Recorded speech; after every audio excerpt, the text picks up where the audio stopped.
Bienvenida a 65 por el 65 del Colegio de Posgraduados, doctora Cecilia Beatriz Peña Valdivia, profesora investigadora emérita del Colegio de Posgraduados Campus Montesillo, experta en bioquímica vegetal. Usted es miembro honorífico de la Academia Mexicana de Ciencias Agrícolas, miembro del Sistema Nacional de Investigadores nivel 3, y le decía hace un rato antes de comenzar que admiro mucho a las mujeres que hacen carrera y que logran pues llegar a estos niveles como el que usted ha llegado. Finalmente tiene la categoría máxima que se puede obtener en el Colegio de Posgraduados y está usted todavía bastante joven. Entonces, esperaremos de usted muchas cosas más en el futuro.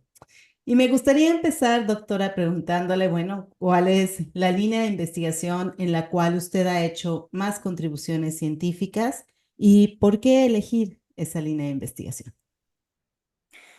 Buenos días, doctora. Primero agradezco la invitación para esta plática y agradezco sus comentarios. Gracias. En realidad, hay varias líneas en las que he trabajado, colaborado, participado o en las que he diseñado algún proyecto y que de alguna forma hemos echado a andar y avanzado. Y con el tiempo pues han ido cambiando un poco las líneas y bueno, ya recientemente en el colegio organizaron en los posgrados las líneas generales de conocimiento del colegio.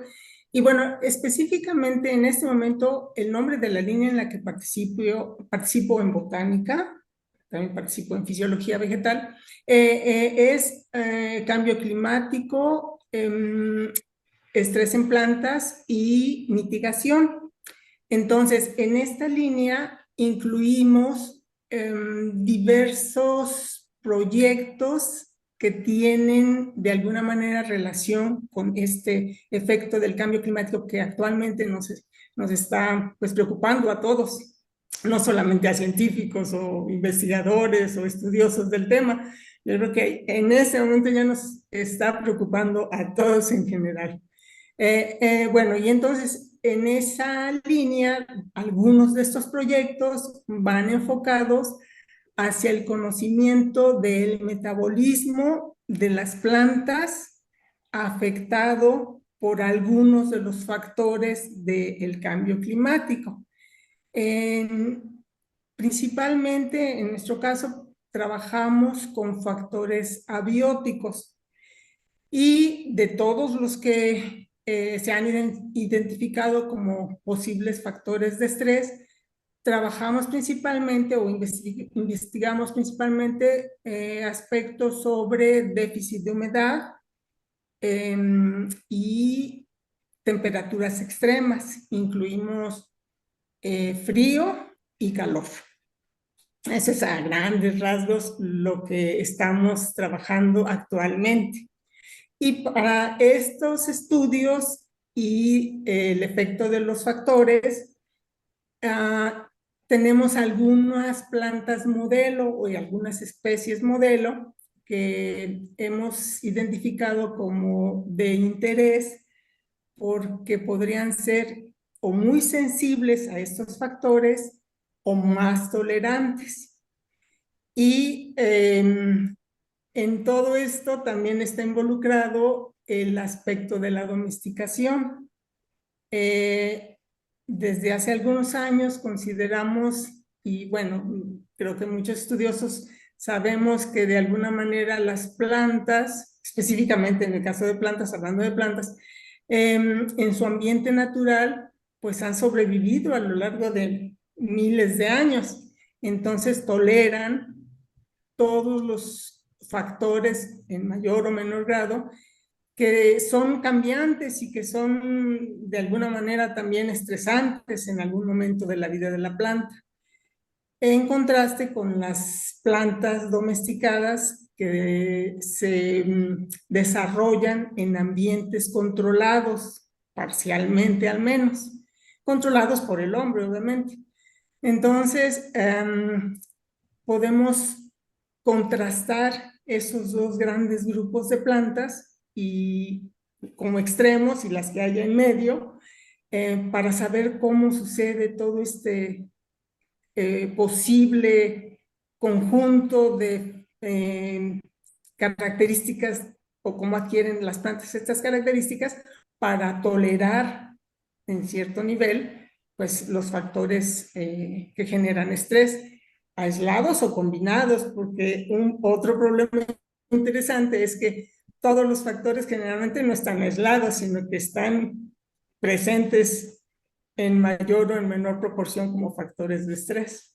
Entonces, bueno, el trabajo y la tarea es bastante amplia, son amplios, y en relación con la bioquímica, pues básicamente tratamos de entender un poco sobre el metabolismo de las plantas, cómo logran modificar su metabolismo cuando ya están en el ambiente de estrés o cuando aún no están en ese ambiente de estrés y cómo van respondiendo a ese ambiente.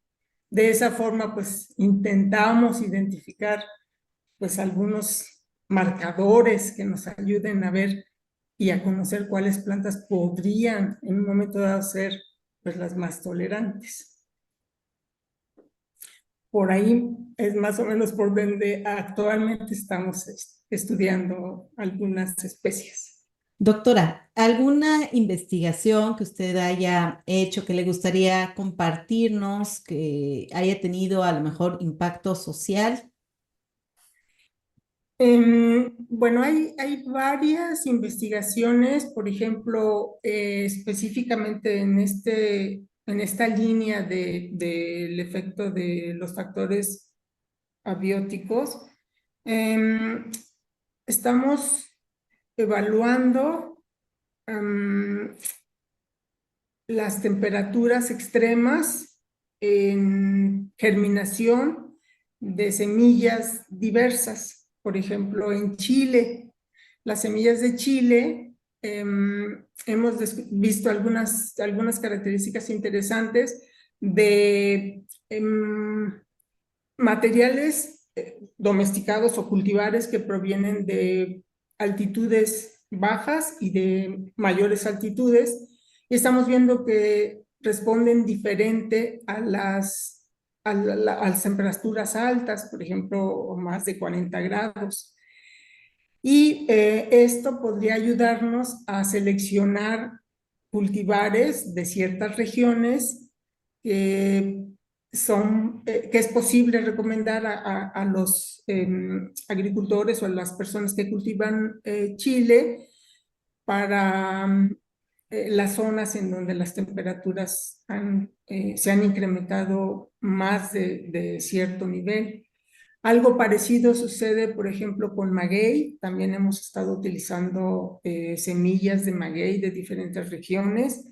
Hemos cultivado las plantas y hemos hecho las evaluaciones necesarias para reconocer los sitios los sitios en donde se generan semillas y que a su vez generan plantas con mayor tolerancia. También hemos estudiado varias especies de nopal para reconocer cómo se afectan o cómo toleran esas condiciones ambientales extremas. Y pues son plantas que podríamos recomendar para empezar a cultivar y utilizar en algunos ambientes extremos. Efectivamente, las plantas en su ambiente natural toleran una serie de factores, no solo bióticos, no solo abióticos, sino también bióticos.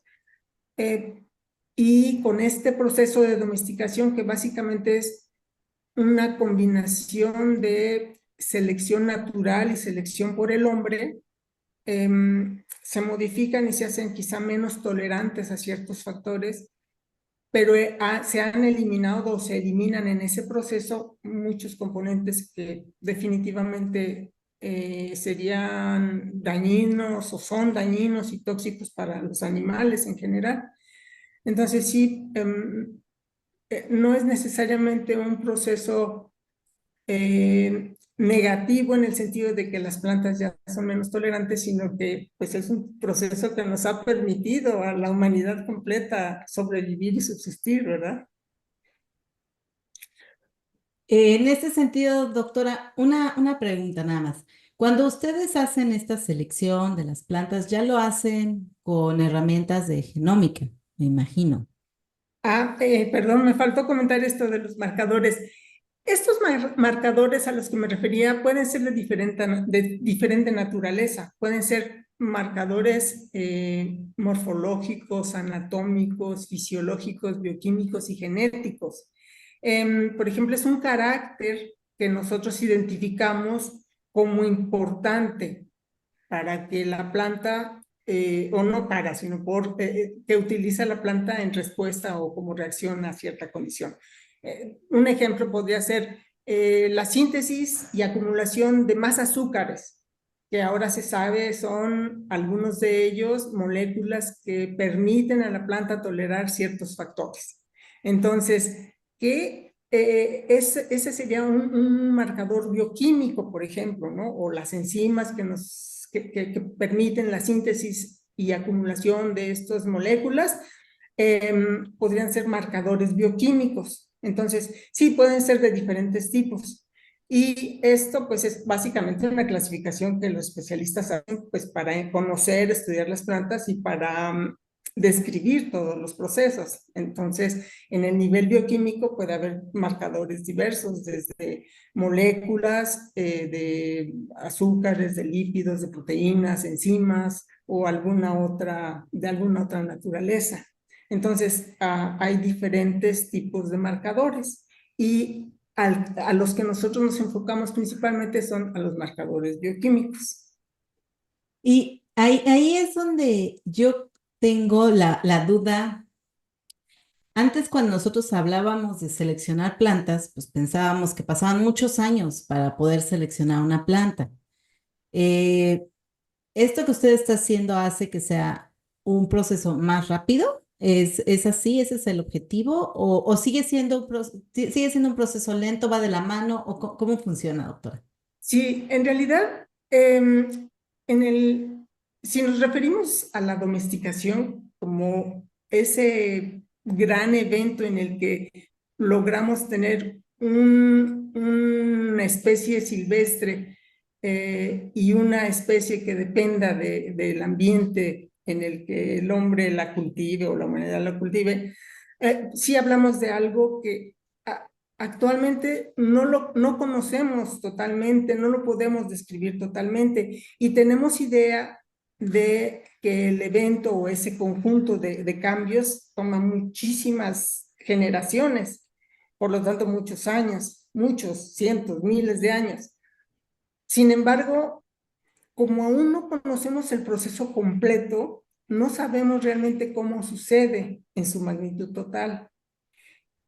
Eh, por ejemplo, muchos especialistas llaman la atención en la situación de que de haber o de existir miles y miles y miles de especies, la humanidad solamente domesticó unas cuantas para sobrevivir como humanidad o para alimentarnos o para obtener pues vestido en algún momento, las fibras, diferentes tipos de productos.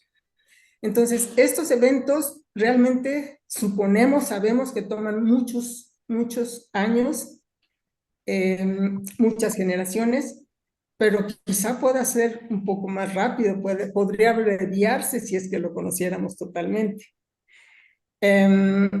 Y la idea de hacer estas comparaciones, pues es muy interesante, muy útil y se puede hacer siempre y cuando, o principalmente cuando conocemos el ancestro silvestre, porque tendríamos la referencia de cómo sucedieron, de dónde a dónde se hicieron los cambios o cómo se hicieron desde aquí hasta acá. Inclusive en algunas especies hay tipos semidomesticados o semisilvestres, y entonces tiene uno más o menos toda la línea de la historia de los cambios. En un momento dado, si conociéramos cómo sucede el proceso, probablemente podríamos domesticar en tiempos breves o en pocas generaciones, pero no sabemos realmente cómo sucede. Y la muestra de esto es que en la época moderna, la humanidad parece que no ha podido domesticar ninguna especie. Las especies domesticadas que tenemos actualmente o que consideramos con mayor nivel de domesticación fueron heredadas de nuestros ancestros o desde nuestros ancestros.